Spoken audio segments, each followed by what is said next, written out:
सभी को नमस्कार। हम अपनी बात जैसे कि श्लोक से शुरू करते हैं। सबसे पहले हम भगवान की प्रार्थना करेंगे। नारायणं नमस्कृत्य नरं चैव नरोत्तमं देवीं सरस्वतीं व्यासं ततो जयमुदीरयेत्।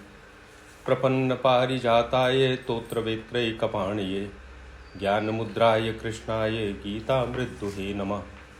वसुदेवसुतं देवं कंसचाणूरमर्दनं देवकी परमानंदं कृष्णं वंदे जगद्गुरुं। अभी तक हम लोगों ने गीता के पहले अध्याय के बारे में पिछले 4 सत्रों में चर्चा की। सामान्य रूप से आप चर्चा करेंगे तो लोग पूरी गीता को दूसरे अध्याय से ही शुरू करते हैं और कहते हैं कि तत्व ज्ञान तो दूसरे अध्याय से शुरू हुआ है। और वास्तविकता भी यही है कि दूसरे अध्याय में जब भगवान ने बोलना शुरू किया उसके बाद सांख्य योग और उसके बाद फिर आगे की चीज़ें प्रारंभ हुई। लेकिन सबसे महत्वपूर्ण बात यह है कि गीता क्यों कही गई। जब तक इस बात को हम आत्मसात ना कर लें तब तक हमें आगे की बातें असंबद्ध जैसी लगने लगती हैं। सो पहला अध्याय इसलिए बहुत आवश्यक है कि हम अर्जुन की मनोदशा को समझते हुए और भगवान के जो वचन हैं वो क्यों कहे गए हैं। कोई युद्ध में विजय प्राप्त करने के लिए गीता नहीं कही गई, उसको हमें समझना है। अब उस समझ के लिए क्या करते हैं, हमने आपसे पहले अनुरोध किया था कि हम सभी लोग गीता के श्लोकों को श्रद्धा भाव पूर्वक अपने अपने पाठ करें और श्लोकों से प्रार्थना करें कि वो हमें अपना अर्थ दे और इस तरह हम आगे बढ़ें। हमने अभी तक पहले अध्याय के जो 47 श्लोक हैं उसमें एक एक श्लोक का अलग अलग विवेचन किया। होता यह है कि जब हम अलग अलग विवेचन करते हैं तो जैसे ही हम आगे बढ़ते जाते हैं तो हम उसमें समग्रता में उसको ग्रहण करने में भूल जाते हैं, परेशानी आती है। तो हमने ये भी चर्चा की थी आप लोगों से कि हम गीता को ना केवल सीधा पढ़ें बल्कि अध्यायों को उल्टे क्रम से भी पढ़ें, श्लोकों को उल्टे क्रम से भी पढ़ें। आज मैं आपसे निवेदन करूंगा कि जो ज्ञान होता है वो 2 तरह का है जो हमारे अंदर आता है। एक को कहते हैं फिनोमिनल नॉलेज और उसको हम कहेंगे प्रपंचात्मक ज्ञान, और दूसरे को कहते हैं कॉम्प्रहेंसिव नॉलेज या उसको हम कहेंगे मूल ज्ञान। तो संसार का ज्ञान जो है वो टुकड़ों में आता है, उसको हम कहते हैं सीजोफ्रेनिक। सीजोफ्रेनिक का मतलब है, वैसे तो एक बीमारी होती है जिसमें व्यक्ति अपने सामने की वास्तविकता को भूल जाता है, उसको टुकड़ों टुकड़ों में देखना शुरू कर देता है, उसका व्यक्तित्व विभाजित हो जाता है, सीजोफ्रेनिया कहते हैं उसको। तो संसार का जितना ज्ञान है वो टुकड़ों में आता है और मूल ज्ञान समग्रता में आता है।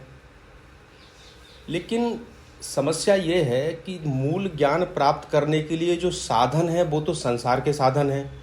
हमारी 5 ज्ञान इंद्रियां हैं, हमारा मन है, बुद्धि है, चित्त है, अहंकार है। तो मन बुद्धि के माध्यम से आएगा। तो ये सारी चीज़ें, जब ज्ञान जो आता है वो टुकड़ों में ही आता है, लेकिन अंदर जाके जब उसका एसिमिलेशन होता है तो वो समग्र ज्ञान बनता है। इसको ही हम कहते हैं कि अपराविद्या और पराविद्या या अनुभव जो पैदा होता है। हम जब अलग अलग श्लोक पढ़ते हैं तो हमको टुकड़ों में ज्ञान जाता है, लेकिन आवश्यक है कि हम उस सारे टुकड़े जुड़ें और हमें समग्र ज्ञान, मूल ज्ञान प्राप्त हो। अब इसकी एक शर्त जरूर है, जैसा पहले भी हम लोगों ने चर्चा की है कि जैसे आपको पढ़ना है तो आपकी आंख अच्छी होना चाहिए तभी आप पढ़ पाएंगे। आपको सुनना है तो कान अच्छे होना चाहिए।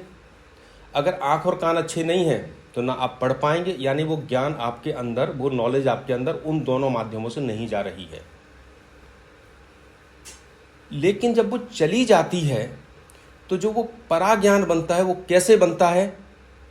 वो ऐसे नहीं बनता कि हमारा मन कलुषित है, हम वास्तविकता को नहीं समझ रहे हैं, हम छोटे छोटे स्वार्थों में उलझे हैं और सोचें कि गीता का ज्ञान जाके हमारे परा ज्ञान में, हमारे अनुभव में तब्दील होगा। इसलिए गीता कहती है कि उसके लिए जितात्मा, जिसने अपने आप को जीत लिया है, विजितेंद्रिया जिसने अपनी इंद्रियों को जीत लिया है, और इसके फिर बहुत सारे तरीके हैं जो भगवान अभी आगे हमको बताएंगे। कर्म योग है, ज्ञान योग है, भक्ति योग है, ध्यान योग है।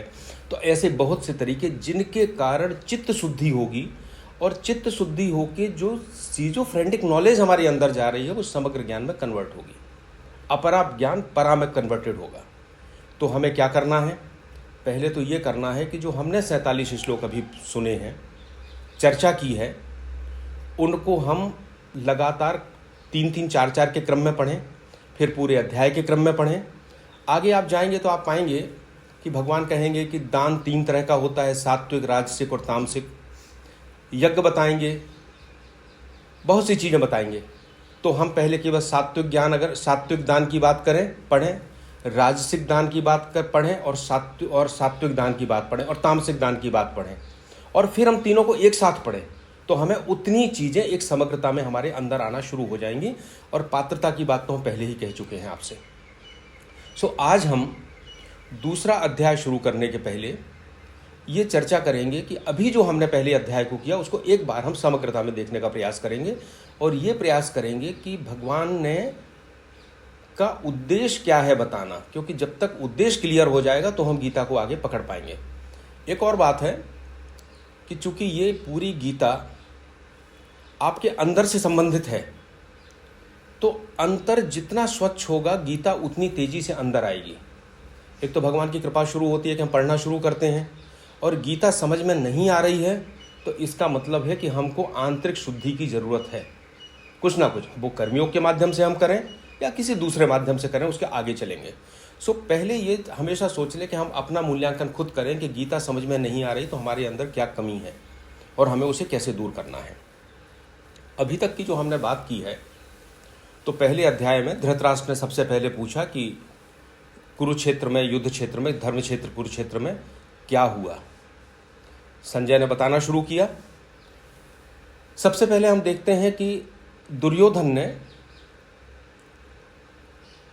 दोनों सेनाओं के जो सेना नायक थे, बड़े बड़े योद्धा थे, उनका वर्णन किया। इसके बाद दोनों सेनाओं के बीच में जो तुलना की कि किसका बल कितना है, और हमने उसके मनोविज्ञान को देखा कि दुर्योधन कहीं ना कहीं अन्याय के रास्ते में होने के कारण उसके मन के अंदर कहीं ना कहीं हार जाने का भय है। इसके बाद हमने देखा कि भीष्म पितामह ने शंखध्वनि की और युद्ध की घोषणा कर दी। फिर पांडव सेना के अलग अलग लोगों ने अपने शंख बजाए, और इस बीच में जब शंखध्वनि हो गई, युद्ध प्रारंभ होने की घोषणा हो गई,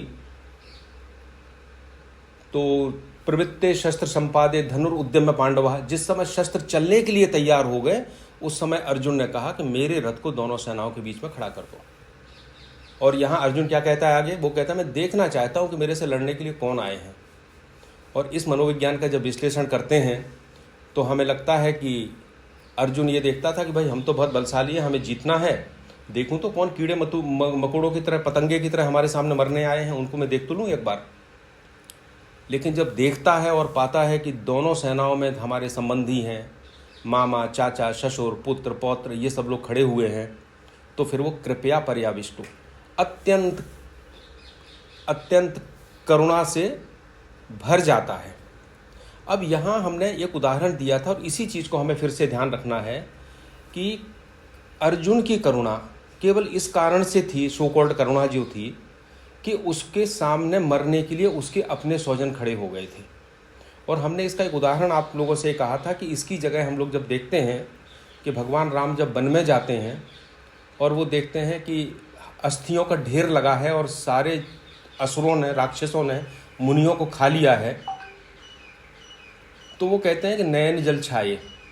उधर भी भगवान की आंखों में जल छा गया था। लेकिन वो करुणा जो है सही करुणा थी, क्योंकि वो एक दूसरे को लेके पैदा हुई थी, एक संसार के कल्याण को लेके पैदा हुई थी। और यहाँ जो करुणा की बात कर रहे हैं वो करुणा एक स्वार्थ के लिए पैदा हुई थी, क्योंकि अगर सामने मारने में अर्जुन को कहीं कोई संदेह नहीं था।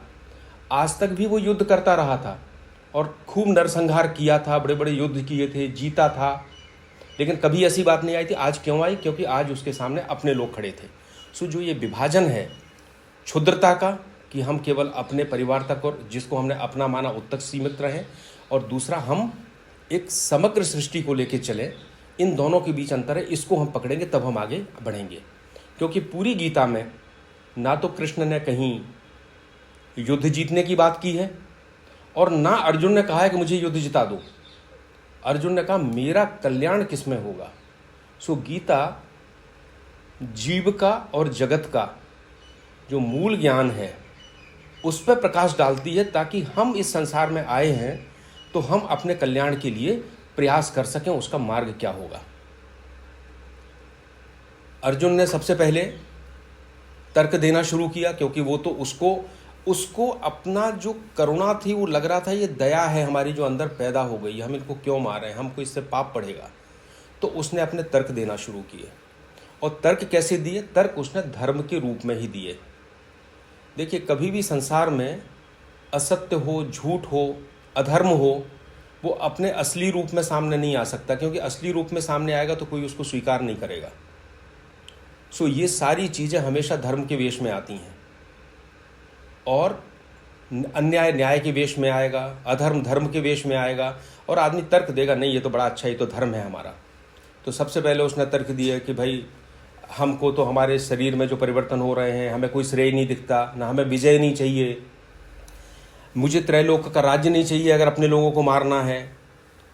और फिर कहता है कि हम किसके लिए चाहेंगे, इन्हीं के लिए तो हम चाह रहे थे। यानी अभी उसकी जो सीमा है वो वही है कि हम ये राज्य इसलिए चाह रहे हैं कि वो कल्याण के लिए नहीं है। ये प्रक्रिया इसलिए है कि हम जीत जाएंगे और राज्य जो मिलेगा उससे हमारे जो अपने घर के लोग हैं, स्वजन हैं, वो उसको भोगेंगे। सो यही जो बेसिक गलती हो रही है, जो कल्याण की बात में और एक सीमित दायरे में सिमट जाने में, इसी को लेके गीता आगे बढ़ती है। फिर वो तर्क देते हैं कि हमारा कुल नष्ट हो जाएगा, हमें अपने गुरुजनों को मारेंगे, मित्रद्रोह का पाप लगेगा। फिर कहते हैं कि जब सारे पुरुष मर जाएंगे तो सारा धर्म का पालन कौन करेगा, स्त्रियां किसी और जगह शादी करेंगी तो वर्ण संकर पैदा होंगे, हमारी जाति नष्ट हो जाएगी, कुल धर्म नष्ट हो जाएगा। फिर वो कहता है अंत में कि भाई ऐसा है, अगर मुझे मार भी डालें कौरव तो भी मैं मरने के लिए तैयार हूँ, पर मैं इस पाप को नहीं करूँगा।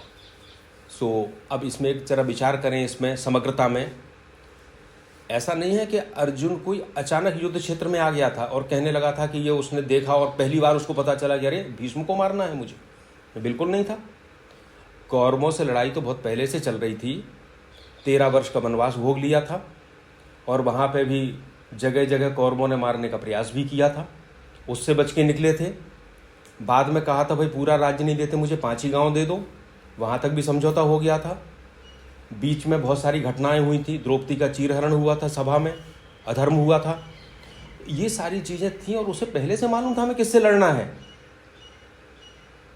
और ऐसा नहीं था, अर्जुन उस समय का राजा था, बहुत विद्वान था, और अपने धर्म का पालन करते करते उसका चित्त इस स्थिति में शुद्ध हो गया था कि वो उसको साधारण जो न्याय अन्याय धर्म अधर्म की बातें हैं ये उसे संतुष्ट नहीं कर पा रही थी। उसे लग रहा था एक और तो आप में कहते हैं कि मैं क्षत्रिय हूँ तो मारूं, अन्याय के लिए लड़ूं, दूसरी ओर आप कहते हो कि ये तो हमारे जिनसे लड़ना है वो हमारे पिता हैं, चाचा हैं, गुरु हैं, हम इनको कैसे मारें। तो उस स्तर पे जाने के बाद उसको कोई भी चीज़ संतुष्ट करने में असमर्थ हो गई थी। इसलिए गीता जो बहुत ज़्यादा शरीर के स्तर पे जी रहे हैं, जिनको कोई मतलब नहीं, किसी को भी धोखा दे सकते हैं, हमें तो बस आज के लिए पैसा चाहिए, आज के लिए हमें सुख सुविधा मिल जाए, हम सबको मारने के लिए तैयार हैं, जो इस मानसिकता में जी रहे हैं उनको गीता की बातें समझ में ही नहीं आ सकती कभी। इसलिए गीता समझने के लिए प्रारंभिक हम पूजा करते हैं, स्तुति करते हैं, अपना कर्म करते हैं। वो कर्म कैसे करेंगे वो गीता में आता है। थोड़ी सी चित्त शुद्धि होती है तो हम अर्जुन की दशा में पहुंचते हैं, तो एक विचार पैदा होता है कि हमारा कल्याण किससे होगा। तो अब इस समय तक आके अर्जुन की जो दशा हो गई थी उसमें केवल राज्य का सुख प्राप्त होगा ये उसके लिए महत्वपूर्ण नहीं रह गया था, उसके लिए दूसरी चीजें उसके विचार में आना शुरू हो गई थी। और अभी तक उसने स्वधर्म का आचरण किया था, और स्वधर्म का आचरण करके उसकी जो पवित्रता बढ़ी थी उसने इस संकट को पैदा कर दिया। सो हमें सबसे पहले ये प्रयास करना है कि जो अर्जुन का संकट था, क्या वो मेरे जीवन में वो संकट पैदा हो सकता है? अभी तो संकट है ही नहीं ना हमारे जीवन में, अभी तो हम परेशान हैं, रोते झींकते रहते हैं, पर जीवन को चलाते जाते हैं, क्योंकि हमारा जीवन बहुत निम्न स्तर पर चल रहा है। सो थोड़ा सा प्रयास करें, थोड़ा ऊपर उठाएं। जितना ये प्रश्न आपको परेशान करेगा, उतना ज़्यादा गीता आपके अंदर आना शुरू हो जाएगी। अब इसमें आप देखेंगे जो उथल पुथल अर्जुन के मन में मची है, तो सबसे महत्वपूर्ण है कि स्वजन। वो हर जगह कहता है ये राज्य लेके क्या करेंगे जब स्वजन नहीं होंगे, स्वजन को मार के हम क्या करेंगे। यानी उसके मन में अभी ये है कि जो कुछ है वो केवल इसी सीमित संसार के लिए है और देह तक सीमित हो गया। अब भगवान यहाँ पे उसको आत्मा और जगत के मूल स्वरूप का आगे ज्ञान कराते हैं और फिर कल्याण की बात करते हैं। इसी पृष्ठभूमि में हमें कर्तव्य, अकर्तव्य, धर्म, अधर्म इसको समझना होगा, क्योंकि ये सारी चीज़ें मनुष्य की बनाई हुई हैं। एक स्थिति में जल्लाद का फांसी देना हम कहते धर्म है, पर बदमाश का किसी को गोली मार के मार देना अधर्म है। तो किसने बनाया? हमने बनाया। जिस समय अखंड भारत था, उस समय हमारा सैनिक अगर बलूचिस्तान के सैनिक को मार देता आपस में लड़के, तो अधर्म हो जाता। पर आज भारत खंड खंड हो गया, भारत अलग हो गया, बलूचिस्तान अलग हो गया, अफगानिस्तान अलग हो गया, तो क्या हुआ? पाकिस्तान अलग हो गया। तो आज हम अगर युद्ध करेंगे, मारेगा, तो हम कहेंगे धर्म है। तो ये जो बात है, धर्म अधर्म, ये सारी चीज़ें समय के साथ बदलती हैं। महाभारत तो पूरा इसी बात के ऊपर है कि धर्म क्या है और अधर्म क्या है, और गीता इस बात के ऊपर है कि हम कुल कल्याण की पृष्ठभूमि में जगत और आत्मा के स्वरूप को समझ के हम किस प्रकार से बर्ताव करें कि ये सारे द्वंद्व आने के बाद भी हम शांत रहें और हमारा कल्याण हो। तो गीता केवल जानने पढ़ने तक सीमित नहीं है, उसे हमें अपने अनुभव में लाना है। अब इस स्थिति में जब उसके अंदर द्वंद्व पैदा हुआ, तो उसको दो ही रास्ते दिखाई दिए अर्जुन को। पहला रास्ता ये था कि मैं सन्यास ले लूं, और सन्यास कैसे ले लूं? सब कुछ छोड़ दूं, मैं तो भिक्षा मांग लूंगा, इनको मारने से अच्छा है, इनको मार के क्या करूंगा। तो लेकिन ये सन्यास जो है उसका परिपक्व नहीं हुआ था। ये कोई बृहद करुणा से नहीं उपजा था, ये तो छोटी सी घटना से अपने परिवार के प्रति आसक्ति से उपजा था। और अगर वो भिक्षा मांगने चला भी जाता तो ये स्थायी नहीं हो पाता। तो भगवान ने एक बहुत बड़ी बात जो यहाँ दी है वो ये है कि सामान्य रूप से हम जो ढोंग करते हैं, पाखंड करते हैं, वो क्या करते हैं? यही करते हैं ना, हम बताते हैं हम तो सन्यासी हो गए, लेकिन वास्तव में सन्यासी तो है नहीं, क्योंकि वो परिपक्व अवस्था नहीं आई। तो भगवान ने ये कहा कि नहीं, अगर ऐसा नहीं है तो ये तुम्हारे लिए अभी ठीक नहीं है। अभी तो तुमको अपने उस प्रक्रिया से गुजरना है जो संसार की पूरी प्रक्रिया है। जब आप इतने परिपक्व हो जाओगे तो सबसे लास्ट में कहते हैं कि सर्वधर्मान परित्यज्य मामेकम शरणं व्रज, सबको त्याग दो और मेरी शरण में आ जाओ। शुरू में नहीं कहा ये, शुरू में तो बहुत सी बातें हैं जो अभी आगे आएंगी। तो अर्जुन की समस्या एक जीवन के एक बहुत गहनतम भाग से शुरू हुई थी और उसको उसी स्तर पर सुलझाया गया है। उस चीज़ को समझने के बाद ही हम गीता को आत्मसात करेंगे और गीता हमको एक जो मूल ज्ञान है, जो कॉम्प्रहेंसिव नॉलेज है, जो अनुभव है, वो हमारे अंदर पैदा होगा। हम सबकी अलग अलग स्थिति है, ऐसा नहीं है कि हम में से कोई बहुत पहुंच गया है, नहीं। अभी सभी लोग साधक की स्थिति में, किसी को थोड़ा कॉम्प्रहेंसिव नॉलेज का थोड़ा सा बोध है, किसी को नहीं है। किसी को गीता याद है, किसी को नहीं है। लेकिन गीता याद होना महत्वपूर्ण नहीं है, गीता को आपका बोध होना महत्वपूर्ण है। इस पृष्ठभूमि में कि गीता हमारे लिए कल्याण की बात करती है, हम आगे बढ़ते हैं, दूसरे अध्याय पे आते हैं। दूसरे अध्याय का नाम है सांख्य योग। सांख्य योग का अर्थ वैसे तो होता है संख्या संबंधी, और हमारे जो 6 दर्शन हैं उसमें सांख्य दर्शन कपिल मुनि का दिया हुआ है और उस 60 दर्शनों में एक माना जाता है। लेकिन भगवान ने जो सांख्य का उपयोग किया है वो कपिल मुनि का दर्शन पूरी तरह से नहीं है। गीता की एक बड़ी विशेषता है कि गीता ने शब्द तो परंपरागत लिए हैं, लेकिन अर्थ उसको बिल्कुल नया दे दिया। जैसे यज्ञ में सामान्य रूप से हम क्या मानते हैं कि अग्नि जलाना, देवताओं का आह्वान करना और उनको आहुतियां देना, उनको होम देना। लेकिन गीता ने बिल्कुल अलग अर्थ दे दिया। वो हम लोग अभी चलेंगे तो जब आगे का आएगा तब यज्ञ की बात आएगी।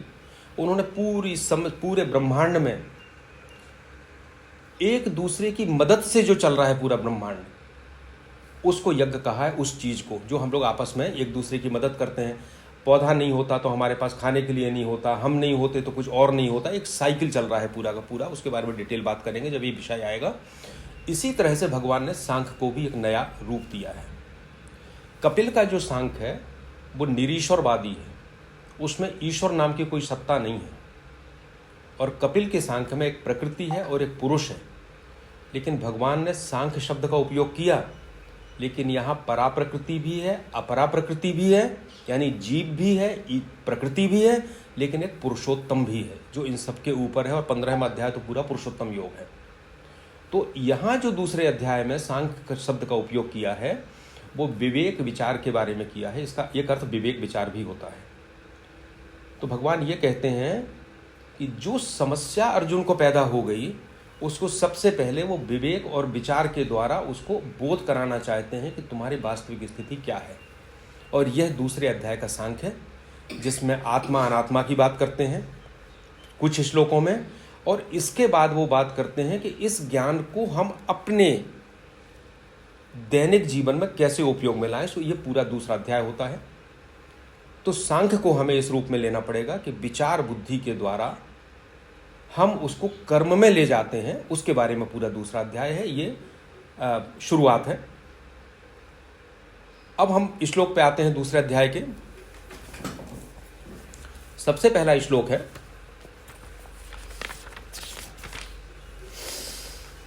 तम तथा कृपयाविष्टम अश्रुपूर्णाकुलेक्षणम विषीदन्तम इदम वाक्यम उवाच मधुसूदनः। इस प्रकार करुणा से व्याप्त और जिसके आंखों में आंसू आ चुके थे, ऐसे व्याकुल नेत्रों वाले अर्जुन से भगवान मधुसूदन ने ये वचन कहे। जैसा मैंने कहा था आपसे कि अलग अलग जगह अलग अलग संकेत हैं। मधुसूदन भी यहाँ संकेत दिया है। आपने तो मधु नामक दैत्य को मारा था, पर अर्जुन को तो लड़ाई करना है अपने लोगों से।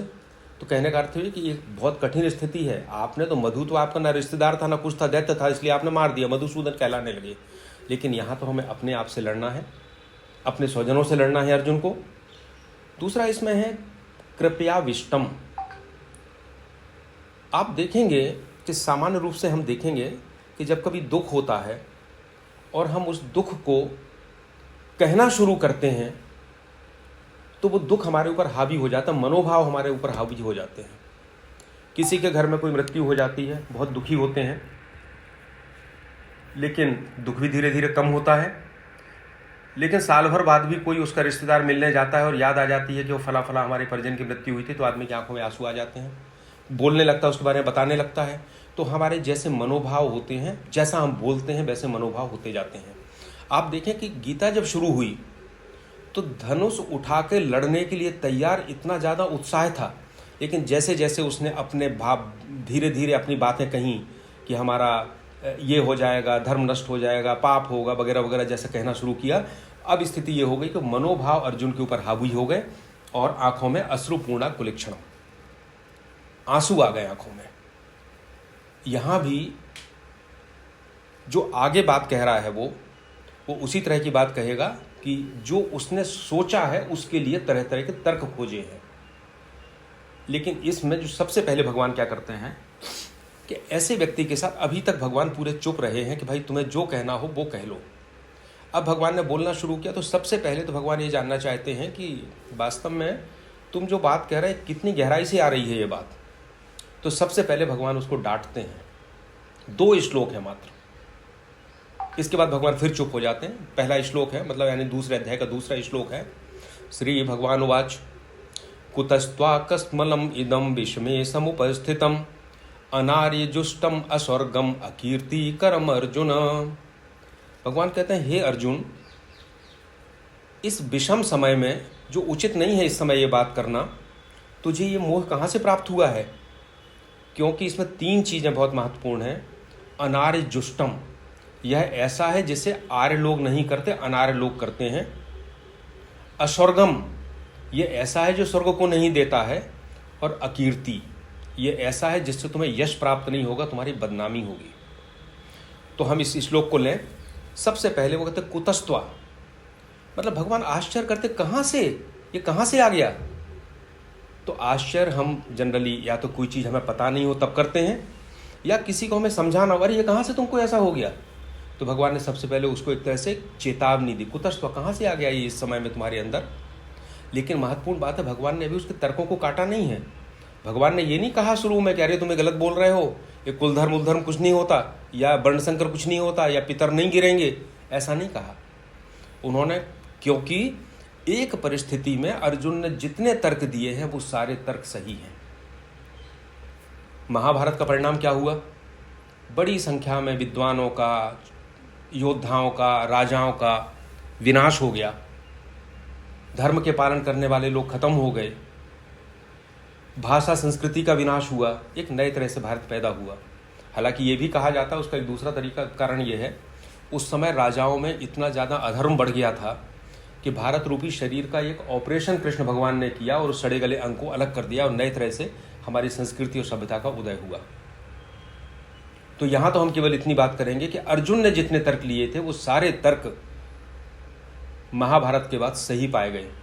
लेकिन भगवान ने केवल किसी तर्क को नहीं काटा, लेकिन बात ये दी कि ये सब तो होना है, लेकिन इसके बीच में तुम कल्याण कैसे करोगे उसकी पूरी बात है।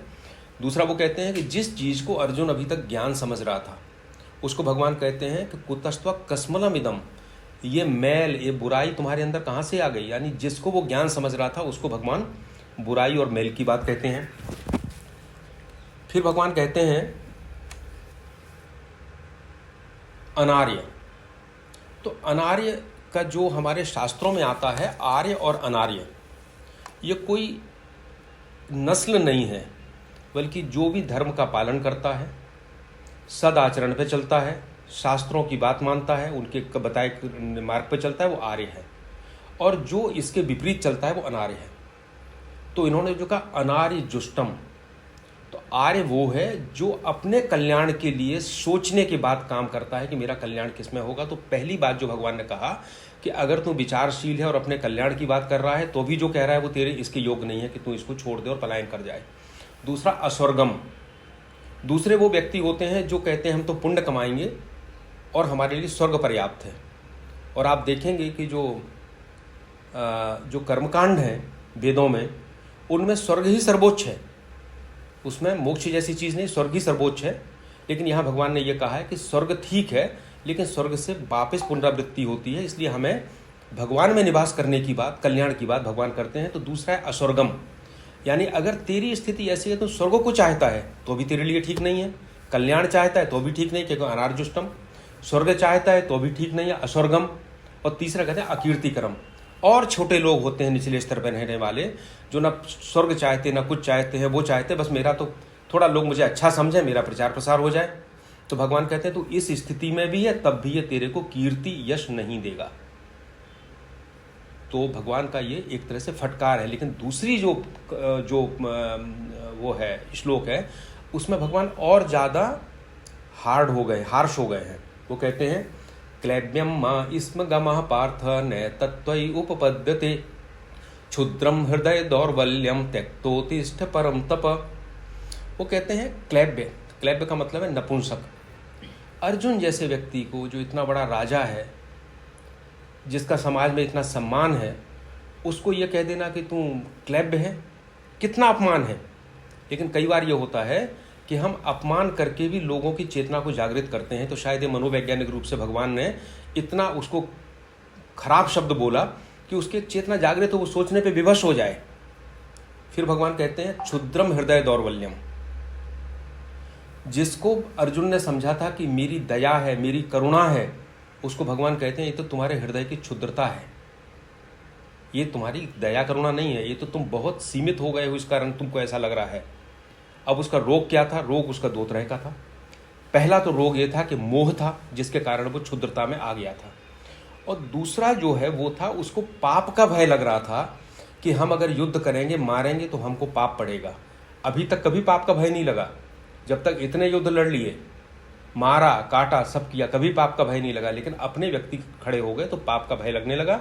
और एक और है, अगर आप अगला श्लोक देखेंगे तो वो कहता है कि यदि जयेम यदुबान जयेयु, यदि मैं जीतूं या ना जीतूं, तो शायद कहीं उसके मन में ये भी बात थी कि हो सकता है मैं हार भी जाऊं। तो इनके भगवान ने इस सब के लिए सहानुभूति नहीं दिखाई। अगर सहानुभूति दिखाने का मतलब है कि हम रोगी के साथ वो जो सोच रहा है उसके साथ हम, चूंकि मनोरोग है ये, तो जो सोच रहा है हम उसके साथ अगर भगवान सहानुभूति दिखाते तो ये चीज़ और पक्की हो जाती। तो सहानुभूति नहीं दिखाई, बल्कि उसको क्लैब्य कहा, उसको दुर्बल कहा और कहा क्षुद्रम हृदय दौर्बल्यम त्यक्तो तिष्ठ परम तप। तुम इस हृदय की दुर्बलता को त्याग दो और उठ के खड़े हो जाओ। ये श्लोक बड़ा महत्वपूर्ण है और स्वामी विवेकानंद जी ने इस श्लोक पर बड़ा जोर दिया है। उनका कहना है कि ये गीता का भगवान का दूसरा श्लोक है जो बोला है। वो कहते हैं कि अगर पूरी गीता लोग विस्मृत हो जाए, भूल जाएं, लेकिन इस श्लोक की दूसरी पंक्ति याद रह जाए तो भारत के लिए यह पर्याप्त है। क्षुद्रम हृदय दौर्बल्यम त्यक्तो तिष्ठ परम तप। क्योंकि इसमें आह्वान किया गया है कि तुमको खुद उठ के खड़े होना है अपनी हृदय की दुर्बलता को त्याग के। और जब विवेकानंद जी ने भारत की समस्या को पहचाना तो उनका यही था कि भारत के जो लोग हैं सामान्य रूप से वो गरीबी, दरिद्रता, अशिक्षा, आडंबर, अंधविश्वास में इतने डूबे हुए हैं, तमस में इतने डूबे हुए हैं कि सबसे पहले इनको उठ के खड़ा होना है, कुछ कर्म करना है। जब यहाँ जाएंगे, आगे बढ़ेंगे, तब इनको वेदांत की बातें समझ में आएंगी, तब ये आगे बात करेंगे। तो ये जो श्लोक है वो यही श्लोक है जो कहता है कि आपको अपने हृदय की दुर्बलता को, जो आपके अंदर कमजोरी है, वो करके आपको खुद आगे बढ़ना है। यहाँ भगवान ने ना अपने मदद की बात कही है, ना सहानुभूति कही है, खुद आपको आगे चलना है। इस बात पर भगवान ने जोर दिया है। अगला श्लोक है, जैसे भगवान ने कहा कुतस्त्वा, कैसे आ गया ये तुम्हारे मन में इस समय, तो अर्जुन को ये बात पिंच कर गई, बहुत बुरा लगा कि ये किस तरह की बात कर रहे हैं, उनको क्लैब भी कह रहे हैं। तो उसने कहा कथम भीष्मम अहम, अगला श्लोक है, कथम भीष्मम अहम संखे द्रोणम चा मधुसूदन इशुभि प्रीतियोत्सामी पूजार्हाव अरिसूदन। उसने कहा कथम, मैं रणभूमि में किस प्रकार से भीष्म पितामह द्रोणाचार्य के विरुद्ध लड़ूंगा, क्योंकि ये तो मेरे पूजनीय हैं। वहां भगवान ने जैसे कहा कैसे आ गया, तो इसने कहा कैसे लड़ूं, मतलब उसी भाषा में भगवान को जवाब दिया। अभी भगवान ने जो बात कही वो अर्जुन पे असर नहीं हुआ, अभी तो वो उत्तेजना में और आ गया। और भगवान चाहते हैं कि इसके अंदर की बातें निकालने के लिए हमें पता तो चले इसकी बीमारी कितनी गहरी है, उस हिसाब से हम इसको इलाज देना शुरू करें। अर्जुन को मरने से भय नहीं लग रहा था, अब मारने से भय लग रहा था। इसलिए उसने कहा कि कथम भीष्मम अहम संख्य, कैसे इनसे लड़ें। अब ऊपर के जो 2 श्लोक थे भगवान ने जो कहे हैं, आप ध्यान दीजिए, भगवान ने वो ना तो ये कहा कि तुम जीतोगे तो राज्य का भोग करोगे, ना भगवान ने ये कहा कि युद्ध जीतने का क्या तरीका है। भगवान ने तो उसके कल्याण के लिए कहा था, लेकिन उसको ऐसा लगा कि भगवान ये कह रहे हैं कि तुम उठ के खड़े हो जाओगे, दुर्बलता को त्याग दोगे, इस युद्ध को लड़ोगे, युद्ध को जीतोगे तो मुझे राज्य सुख मिलेगा। तो इसलिए उसने कहा कि आप कैसी बात कर रहे हैं, जो जिनको हमारे पूज्य हैं उनको मैं कैसे मारूं।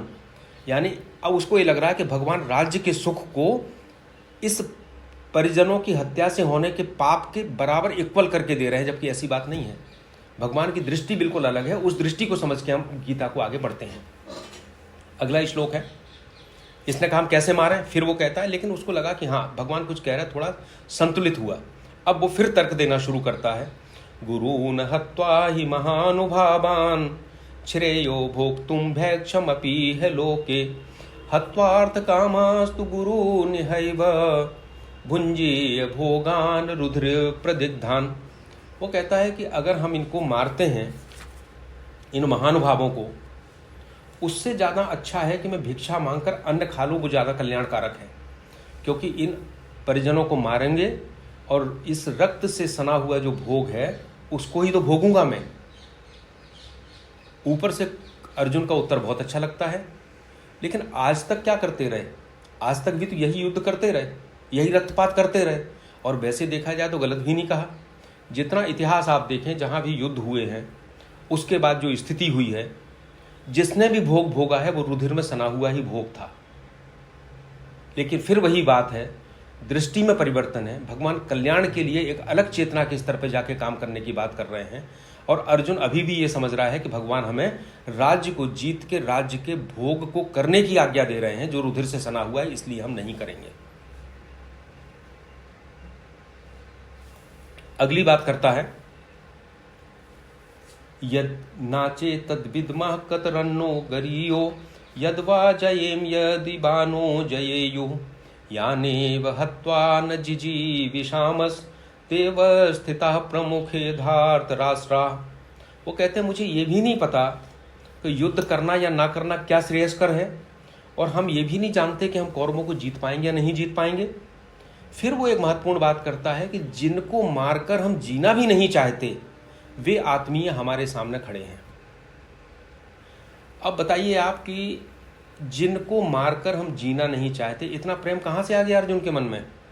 अभी तक तो पूरे जीवन कौरवों से लड़ाई ही लड़ती रही ना। वो आपको मारने के लिए घूमते थे और आप बचते हुए घूम रहे थे।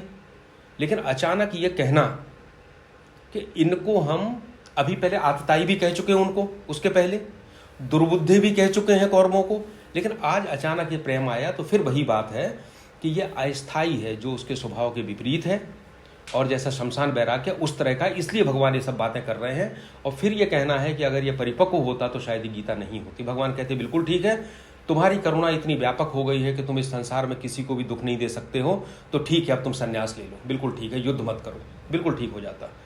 लेकिन भगवान आगे कहेंगे जब गीता आएगी तो कहते हैं कि अगर तुम नहीं भी करोगे तो तुम्हारा स्वभाव जो है वो तुमको इसी युद्ध कर्म में प्रवृत्त अपने आप कर देगा। सो मूल स्वभाव के विश्लेषण करते हुए गीता आगे बढ़ती है। अगला बोलते हैं,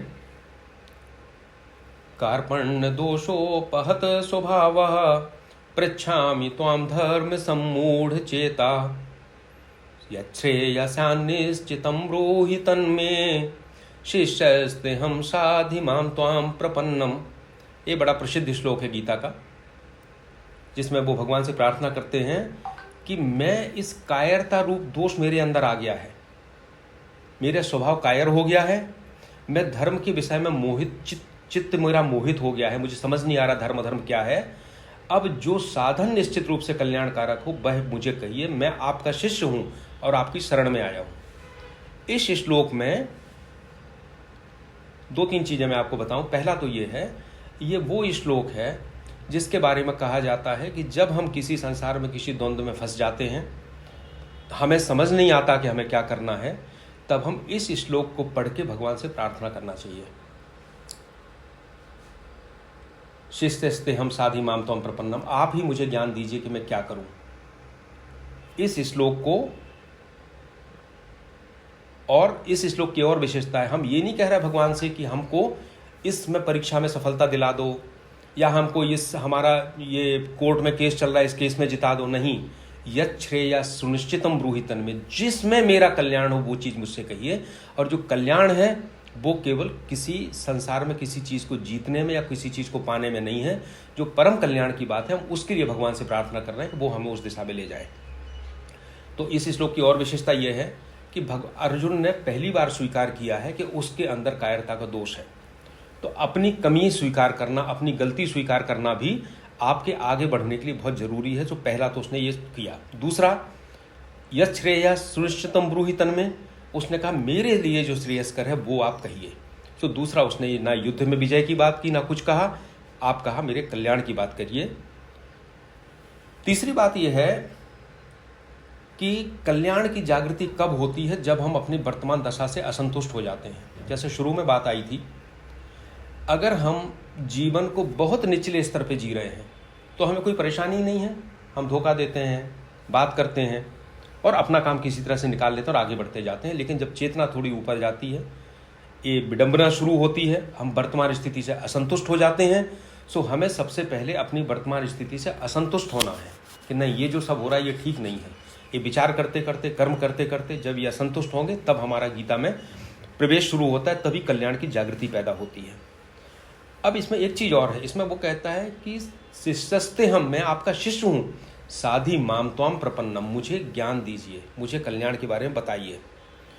इसमें थोड़ी सी बात है, अभी अर्जुन का अहम बोध पूरी तरह खत्म नहीं हुआ है।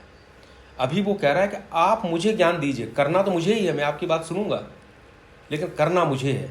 लेकिन जब गीता अंत में पहुंचती है तब बात होती है कि नहीं, अब हमने सब कुछ आपके हाथ में छोड़ दिया। सो गीता कर्म से लेके ज्ञान से होते हुए भक्ति तक जाती है। तो अभी ये बताता है कि अभी तो वो कह रहा है आप मुझे दीजिए, साधि मामतम प्रपन्नम, मैं सुनूंगा, मैं उसके बारे में विचार करूंगा। लेकिन बाद की अवस्था ऐसी होती है जिसमें भगवान पर पूरा छोड़ा जाता है। वो स्थिति अभी अर्जुन की नहीं आई है। इसीलिए उस स्थिति को आए बगैर भी अगर हम भगवान पर सब कुछ छोड़ देते हैं तो वो भी पलायन हो जाता है। इसमें दो बड़े अच्छे उदाहरण लेते हैं अध्यात्म में। एक को बोलते हैं मार्जारिया किशोर न्याय और एक को मरकट किशोर न्याय। तो मरकट किशोर न्याय ये होता है कि बंदर का बच्चा अपनी माँ से चिपका रहता है, माँ उसको सहारा बिल्कुल नहीं देती, माँ तो उछलती है एक डाल से दूसरे डाल पे, बच्चे को खुद पकड़ना पड़ता है। सो पहली अवस्था होती है जब कोई भी कल्याण के मार्ग पे आगे बढ़ने वाला भगवान को अपने प्रयास करके पकड़ता है। और दूसरी स्थिति होती है जिसमें बिल्ली अपने बच्चे को मुंह से उठा के कहीं भी रख देती है, बच्चे को कुछ नहीं करना पड़ता। वो होते हैं उसमें बिल्ली के बच्चे की कोई इच्छा नहीं होती, बिल्ली ही तय करती है कि बच्चे को मैं कहाँ ले जाना है। लेकिन बंदर के बच्चे की इच्छा होती है कि वो सीने से चिपकेगा कि पीठ पे बैठ जाएगा। सो अर्जुन का अभी अहम था, तो अभी उसकी अवस्था कौन सी थी? वो थी जो मरकट किशोर न्याय की थी। बंदर का बच्चा था ये भगवान के लिए, उसको खुद पकड़ना था, तो अभी उसका अहम बाकी था। इसलिए वो कहता मुझे बताइए, मैं करूंगा। और अहम कैसे स्पष्ट होता है? अगला श्लोक कहते हैं जो ना ही प्रपश्यामि ममापनुद्याद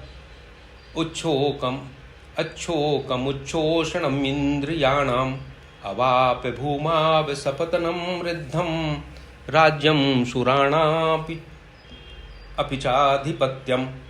वो कहते हैं कि अब वही बात आगे कहते हैं, शिष्य की शिक्षा दीजिए, लेकिन इसके बाद भी अपनी बात कहता है कि ठीक है शिक्षा तो आप दीजिए, लेकिन हमारा जो कुटुंब नाश का जो शोक है वो राज्य मिलने से कैसे दूर होगा? हमें नहीं दिखाई देता कि कोई उपाय है, मुझे भूमि पर निष्कंटक राज्य मिल जाए, धन धान संपन्न हो जाऊं, देवताओं का स्वामी हो जाऊं, तब भी मुझे ऐसा नहीं लगता कि मुझको जो दुख होने वाला है इस युद्ध को करने से वो दूर हो पाएगा। यहाँ हम कह सकते हैं कि अब भगवान के सामने उसने पूरी तरह से अपने हृदय को खोल के रख दिया। और इसके पहले श्लोक में 4 बातें थी, उसने 4 बातें पूछी हैं।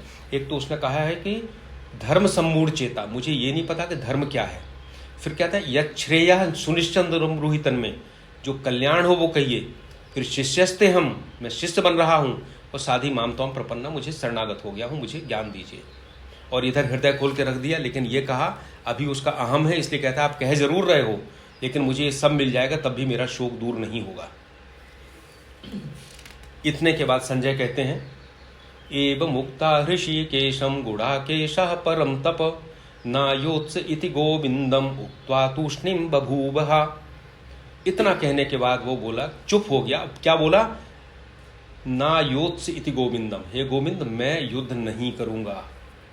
यानी अभी उसने सब कुछ कहा, लेकिन बाद में ये भी कहा कि निर्णय भी दे दिया। भगवान तो कुछ बोले ही नहीं, उसके पहले उसने निर्णय दे दिया मैं युद्ध नहीं करूंगा।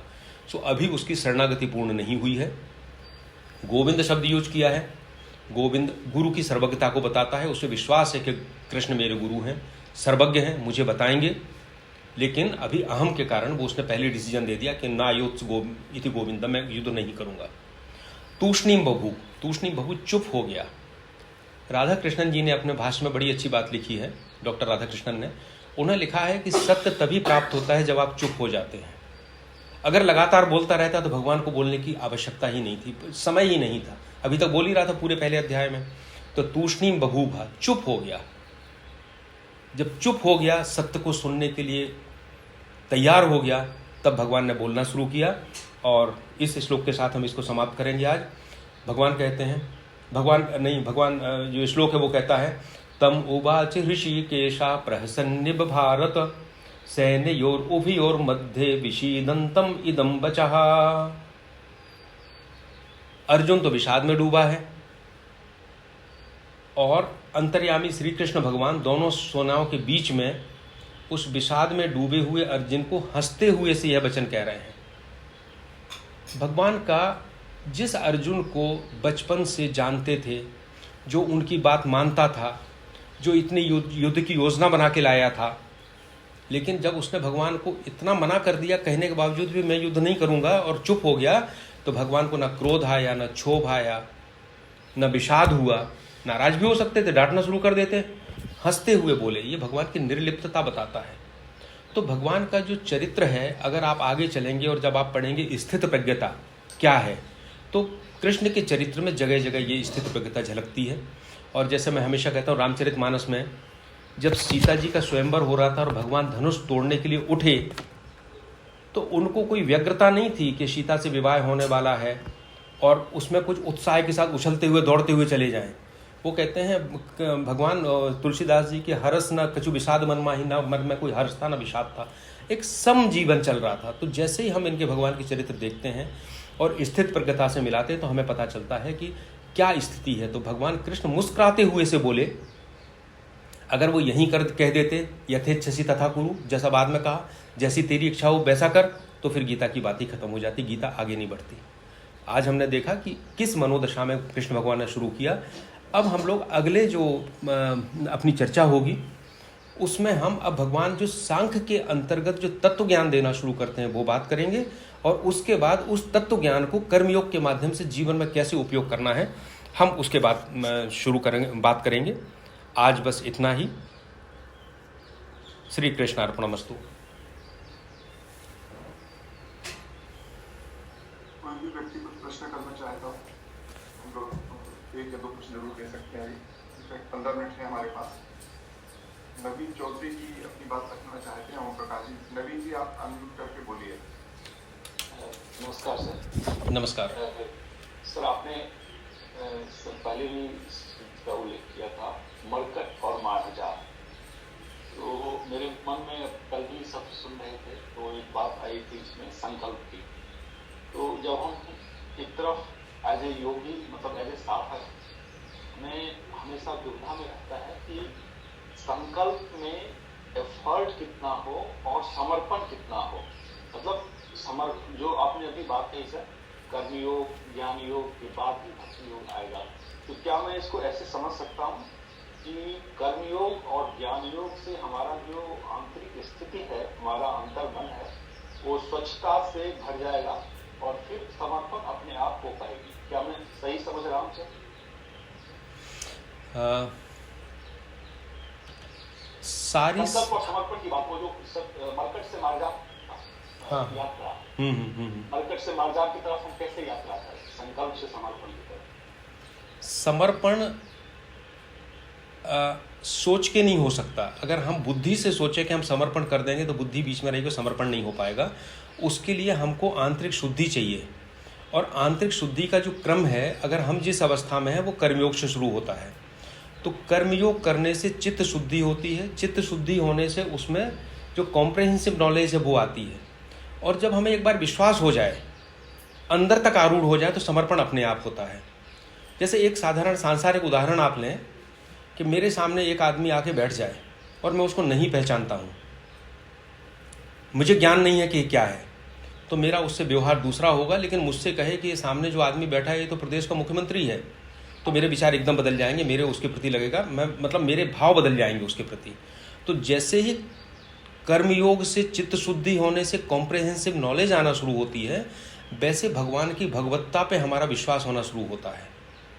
फिर हमें दिखना शुरू होता है, ये महसूस होना शुरू होता है कि संसार में जो भी विधान चल रहा है ईश्वर का, और जब हम उस विधान पे विश्वास होता है तो समर्पण अपने आप होता है। क्योंकि जब आपने ये पता लगा लिया कि आप इस सृष्टि के एक बहुत छोटे से अंग हैं, आपके पास संकल्प है, लेकिन उस संकल्प से आप एक सीमा तक ही कुछ कर सकते हैं, तो फिर समर्पण की शुरुआत हो जाती है। लेकिन महत्वपूर्ण यह है कि जब तक आप अपने उस संकल्प से, यानी अपने पुरुषार्थ से करने का प्रयास नहीं करोगे, तब तक आने वाला जो समर्पण है वो सही समर्पण नहीं होगा, वो समर्पण का ढोंग ज़्यादा होगा। तो मरकट हमें बनना है और मार्जारिया की स्थिति अपने आप आएगी। थैंक यू सर, बहुत बहुत धन्यवाद।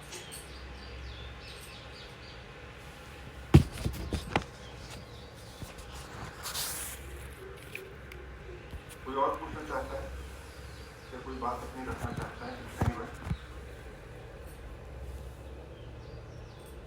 किसी के मन में भी कोई बात है?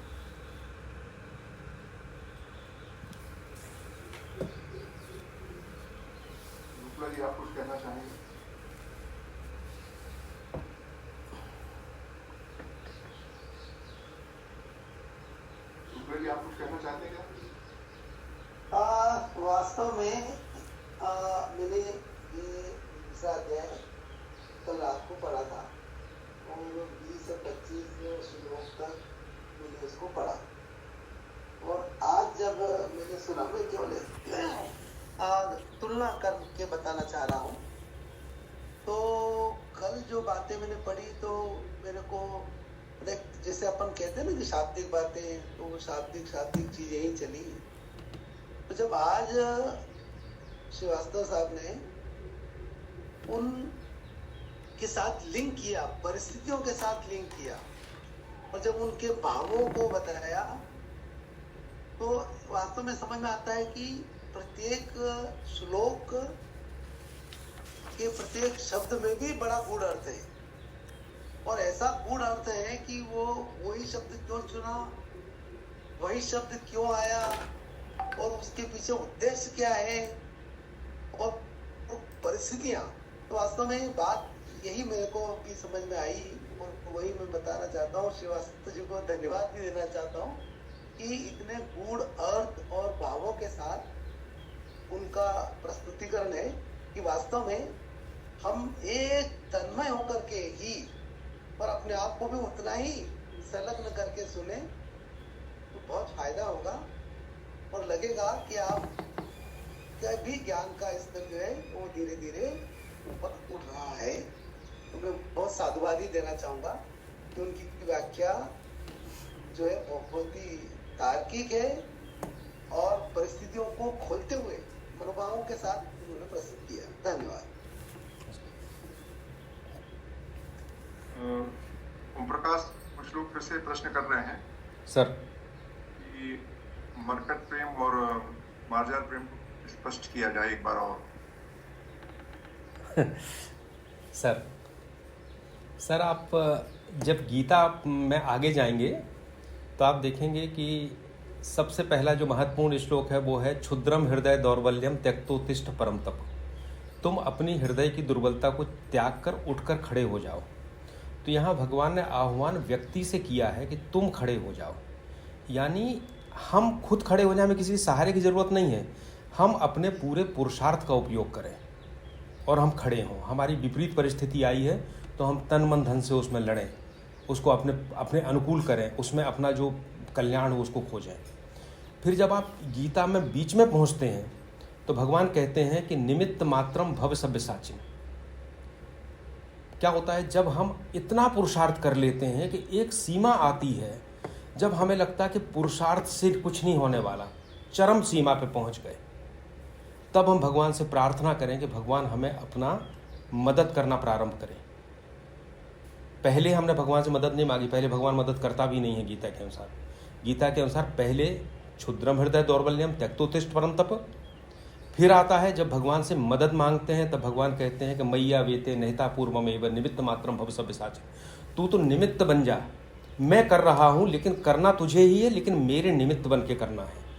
और तीसरी श्लोक आती है 18वें अध्याय में पहुँचते हैं जब पूरी गीता खत्म होती है, तब भगवान कहते हैं कि सर्वधर्मान परित्यज्य मामेकम शरणम व्रज। तुम सारे धर्म को त्याग कर दो। अब धर्म, इसमें धर्म क्या है वो अपन डिटेल बात करेंगे। मेरी शरण में आ जाओ। सर्वधर्मान परित्यज्य मामेकम शरणम व्रज अहम त्वा सर्व पापेभ्यो मोक्षयिष्यामि मा शुचा। मैं तुम्हें सारे दुखों से पापों से दूर कर दूंगा, तो चिंता मत कर। तो पहले हमें खुद करना है।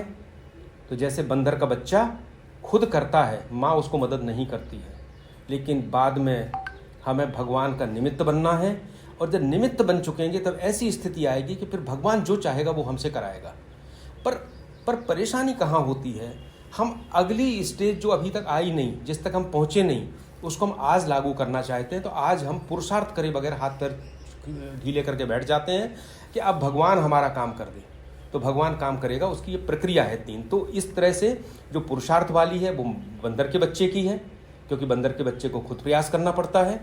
और जो सर्वधर्मान परित्यज्य है वो बिल्ली के बच्चे की है, जिसको उसको कोई प्रयास नहीं करना पड़ता। ईश्वर ही उसको, उसकी माँ ही उसको जो चाहती है वहाँ ले जाती है। वो माँ पे पूरा विश्वास करता है और अपने आप को पूरी तरह छोड़ देता है। सो ये पुरुषार्थ से शरणागति तक की यात्रा है पूरी गीता।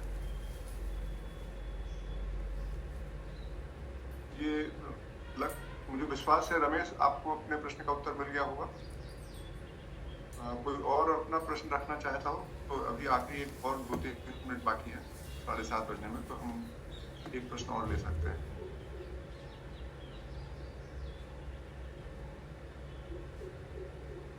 जो लोग इसकी रिकॉर्डिंग चाहते हैं उनको लिंक जो हमारा दैनिक जीवन में गीता नाम का ग्रुप है उसमें मिलेगी।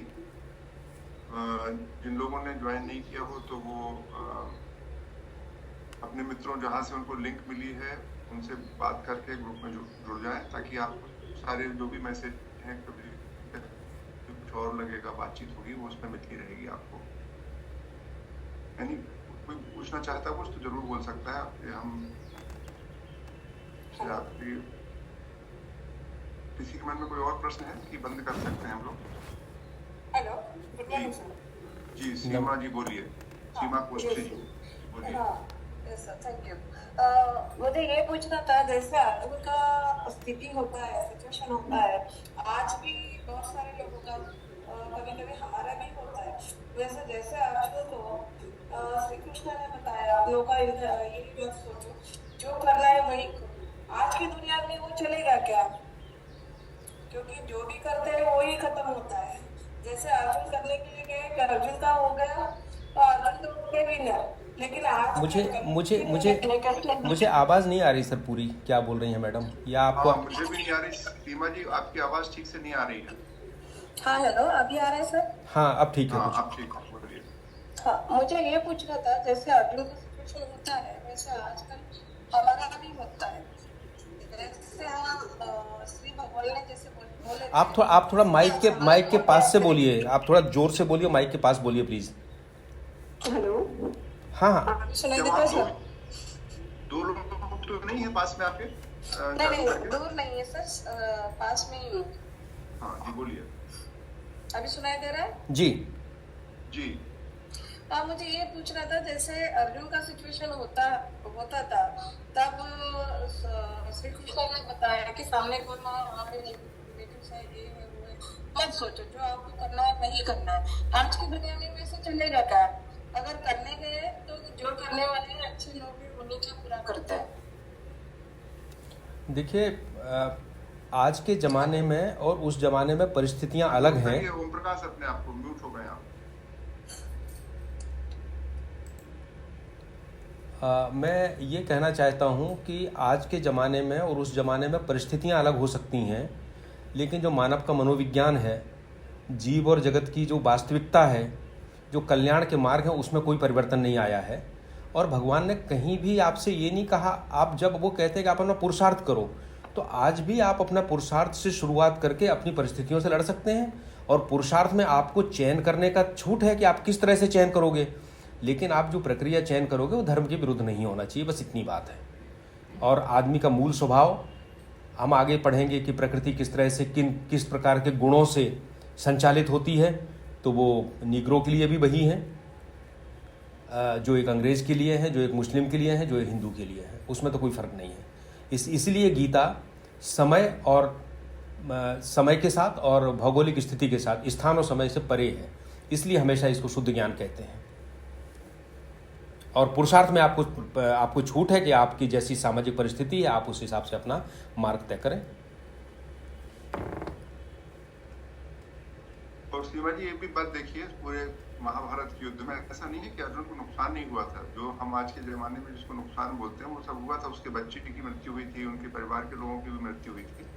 अर्जुन भले जीवित रह गए हों, तो ये लाभ हानि से बढ़कर होता है। ऐसा नहीं है कि आप यदि सही मार्ग पर चलेंगे तो आपको केवल लाभ ही लाभ होने वाला है। पूरा का पूरा पांडवों के परिवार का भी नाश हुआ था, उसके बच्चे भी मारे गए थे। ये भी ध्यान रखना पड़ेगा आपको कि मतलब क्या है। एक प्रश्न सर कोई लिख रहा है। हाँ, अर्जुन को पार्थ क्यों कहा था, ये पूछ रहे हैं मुन्ना लाल मिश्रा जी। तो पार्थ चूंकि वो प्रथा के पुत्र थे, कुंती के पुत्र थे, कुंती का नाम एक प्रथा था, इसलिए उनको पार्थ कहा है।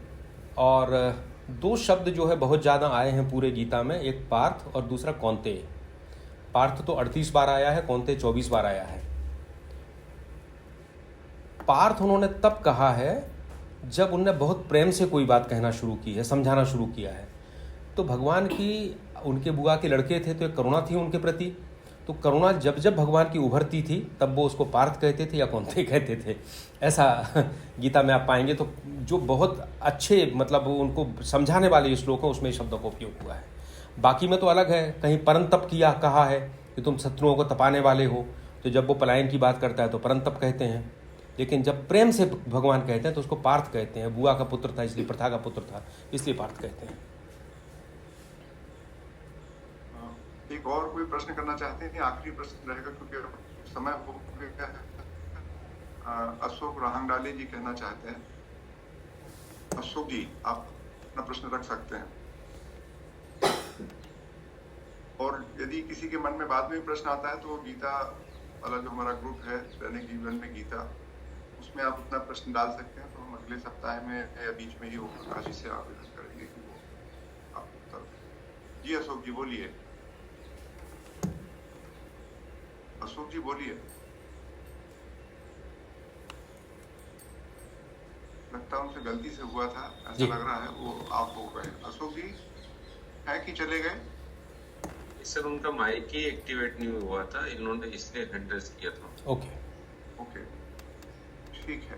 तो अब हम आप सबसे विदा लेना चाहेंगे, समय पूरा हुआ है और अगले रविवार को फिर मिलेंगे।